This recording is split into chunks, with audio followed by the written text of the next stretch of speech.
Баршаңызға қайырлы күн достар. Бүгін сіздермен осындай өте дәмді, үй жағдайында дайын болатын және ноқат қосылған палаудың рецебімен бөлісемін.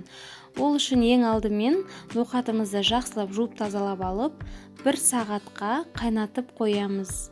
Тұз салуды ұмытпаңыздар. Қақпағын жауып, баяу отта 1 сағат қайнататын боламыз. Ноқатымыз пісіп жатқан аралықта сәбізімізді және пиязды ашып, жуып дайындап қоятын боламыз. Және етімізді осылай бөліктерге бөліп, турап дайындап аламыз. Қазы немесе қойдың құйрық майы болса қосып жіберсеңіздер, палауларыңыз өте дәмді болып шығады. Енді осы барлығын сәбізімізді турап дайындап болған соң, қызып тұрған майымызға қатты отта етімізді салып қуыра бастаймыз. 5 минутта қуырамыз етімізді.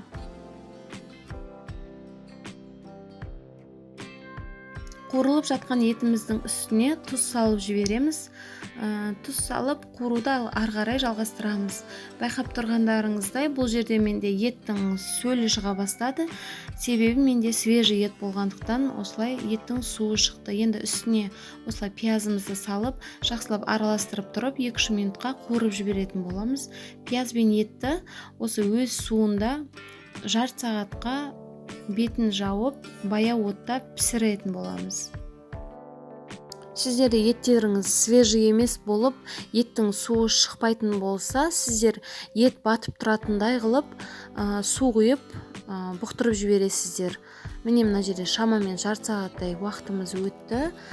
Етіміз кішкене де болса жұмсарып қалды. Енді үстіне сәбізімізді салып, және шамалап етіміз, сәбізіміз, ноқатымыз батып тұратындай қылып, үстіне су құямыз. Және барлығын араластырып, тағы да 15 минутқа осылай араластырып пісіріп алатын боламыз. Тағы да 15 минутқа баяу отқа қоямыз, міндетті түрде пісіріп аламыз осылай. Шамамен 15 минуттай уақытымыз өтті. Енді үстіне міндетті түрде 2-3 қайтара мұздай суға жуылған күрішімізді саламыз. Осылай күрішімізді салып, үстіне өз қалауларыңызша дәмдеуіштер қоссаңыздар болады. Мен зира және палауға арналған деген дәмдеуіштерді салдым. Осылай араластырып, күрішіміздің суы тартылғанша қатты отта осылай бұрқылдатып қазанымызды ұстайтын боламыз. Енді күрішіміздің суы тартылды. Осылай бетін тегістеп, қасықтың көмегімен осылай палауымызды осылай тесіп шығатын боламыз.